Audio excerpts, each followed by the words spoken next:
Exercise number 5.3, question number 9. A machine can produce product A by using 2 units of chemical and 1 unit of a compound, or can produce product B by using 1 unit of chemical and 2 unit of compound. एक machine है जो product A बना रही है, क्या use कर रही है? 2 यूनिट ऑफ केमिकल यूज़ कर रही है और 1 यूनिट ऑफ कंपाउंड यूज़ कर रही है। और एक हमारे पास आ जाती है मशीन B जो क्या कर रही है, दूसरा हमारे पास आता है प्रोडक्ट बी, वो कैसे बन रहा है? Using 1 unit of chemical and 2 unit of compound. Only 800 unit of chemical and 1000 units of compounds are available. हमारे पास अवेलेबल जो मौजूद हैं वो क्या है? हमारे पास 800 यूनिट ऑफ केमिकल है और 1000 यूनिट ऑफ कंपाउंड है. The profit per unit of A and B are ₹30 and ₹20 respectively. पहले वाले पे हमें कितना प्रॉफिट हो रहा है? ₹30. और प्रोडक्ट बी के लिए हमें कितना प्रॉफिट हो रहा है? ₹20. Maximise the profit function. हमने प्रॉफिट को क्या करना है? बढ़ाना है. हमेशा हमारी यही ख्वाहिश होती है ना कि हम प्रॉफिट को बढ़ाएं, इंक्रीज करें, इसीलिए हमने यहाँ पे प्रॉफिट को मैक्सिमाइज करना है. Solution let x be the unit of product A and y be the unit of product B. Maximise f of x, y equals to. Profit क्या था? 30 और 20 था. 30x plus 20y. x हमने unit of product A कहा था और y हमने कहा था unit of product B.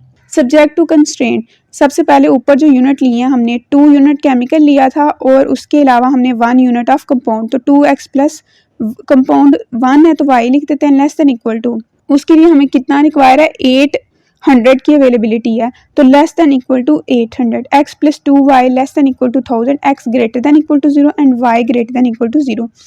The associated equations are 2x plus y equals to 800 which is equation number 1, x plus 2y equals to 1000 which is equation number 2. अब x intercept के लिए क्या करते हैं? Put y equals to 0 in equation 1, 2x plus y की जगह पे 0 equals to 800, x equals to 800 by 2 which is equal to 400. Point is 400, 0. y intercept के लिए put x equals to 0 in equation number 1, 2x यहाँ पे 0 रखें plus y equals to 800, y equals to 800. Point is 0, 800. अब x intercept और y intercept निकालेंगे हम equation 2 के लिए. तो put y equals to 0 in equation 2, x plus 2y की जगह पे 0 रखें इक्वल्स टू 1000, जहाँ से आएगा x equals to 1000. Point is 1000, 0. y intercept के लिए पुट करेंगे x equals to 0 in equation number 2, x जहाँ पे 0 रखें plus 2y equals to 1000, y equals to 1000 by 2 which is equal to 500. So point is 0, 500.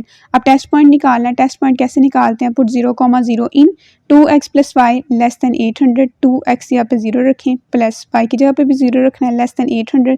0 less than 800 which is true.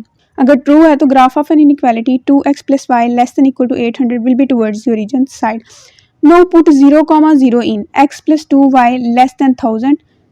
x और y की जगह पे 0 रखें. 0 प्लस 2, 0 लेस देन 1000. आंसर आएगा 0 less than 1000 which is true. So graph of an inequality x plus 2y less than equal to 1000 will be towards the origin side. अब इसका graph बनाएंगे. x axis y axis की lines बनाई. उसके ऊपर जो हमारे पास पॉइंट है जैसे हम पहले करते हैं, 2 पॉइंट को लाइन के जरिए ज्वाइन करके लाइन 1 बना देंगे. फिर दूसरी इक्वेशन के x इंटरसेप्ट y इंटरसेप्ट के पॉइंट को लाइन के जरिए ज्वाइन करके हम बना लेंगे लाइन 2. दोनों का आंसर ट्रू है तो towards the origin side shade होगा. जो कॉमन शेडेड रीजन आएगा उसी पे हमें कॉर्नर पॉइंट मिलेंगे. कॉमन शेडेड रीजन के पॉइंट बनेंगे O A B C. O A C के पॉइंट हमें मालूम है. B लाइन 1 और लाइन 2 का इंटरसेक्शन पॉइंट है, उसके पॉइंट हमें निकालने पड़ेंगे. हम लिखेंगे O A B C is a feasible solution region. So corner points are O 0, 0. A हमारे पास है 400, 0. C है 0, 400. अब यहाँ जो हमारे पास ये चीज़ है ना, इसमें जो हमने पॉइंट लिए हैं उसको हमने 100, 200, 300, 400, 500, 600 इस तरह लिया एक्स एक्सिस और वाई एक्सिस में, क्योंकि हमारे पास ये इनइक्वालिटी में 800, 1000 इस तरह की चीज़ें आ रही थी जो हमने यहाँ पे ड्रॉ करनी थी. आंसर भी अगर आप पॉइंट देखें तो आपके पॉइंट जो है वो हंड्रेड्स में है, 400, 800. तो जिसमें आपके पॉइंट आते हैं ना, आप ग्राफ के ऊपर भी उसी हिसाब से पॉइंट्स लेते हैं. अगर आपके पास आंसर में 20, 30 इस तरह के पॉइंट आ रहे हो तो ग्राफ पे आप 10, 20, 30 का ग्राफ बनाते हैं. अगर 1, 2 आए तो आप ग्राफ पे 1, 2, 3 का ग्राफ बनाते हैं जो आपको इजी लगे.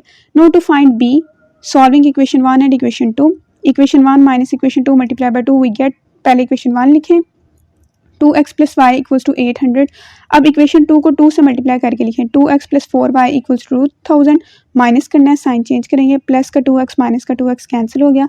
माइनस 3y इक्वल आ गया माइनस 1200 के. माइनस माइनस से दोनों तरफ कैंसिल हो जाएगा. y इक्वल आएगा 1200 बाई 3 के which is equal to 400. y की वैल्यू आ गई now put y equals to 400 in equation 2, x plus 2y की जगह पे आएगा 400 equal to 1000, x plus 800 equal to 1000, x equals to 1000 minus 800, x equal आ जाएगा 200 के, तो b के पॉइंट बनेंगे 200, 400। So F of x comma Y equal था 30x प्लस 25, जिसको नाम दिया था इक्वेशन नंबर 3 का।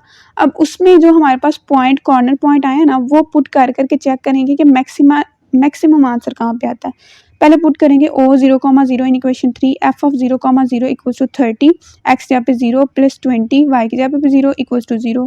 Put a 400,0 in equation 3, F of 400,0 equals to 30, x की जगह पे 400 प्लस 20, वाई की जगह पे 0 रखें तो इक्वल आएगा 12,000 के। No put b 200,400 in equation 3, F of 200,400 equals to 30, x की जगह पे 200 प्लस 20, वाई की जगह पे 400, जो कि इक्वल आएगा 6,000 plus 8,000 which is equal to 14,000। No put c 0,500 in equation 3, F of 0,500 equal आएगा 30, एक्स की जगह पे 0 प्लस 20, वाई की जगह पे आएगा 500 which is equal to 10,000। So the maximum profit of F of x comma Y equal आएगा 30x plus 20y is 14,000। इन सब में से मैक्सिमम 14,000 है ना। एट कॉर्नर पॉइंट, कॉर्नर कौन कौन से पॉइंट पे आया था, b 200, 400, मतलब जब हमने x पुट किया था 200 और y पुट करते हैं 400, तो तब हमारे पास मैक्सिमम प्रॉफिट क्या आता है 14,000।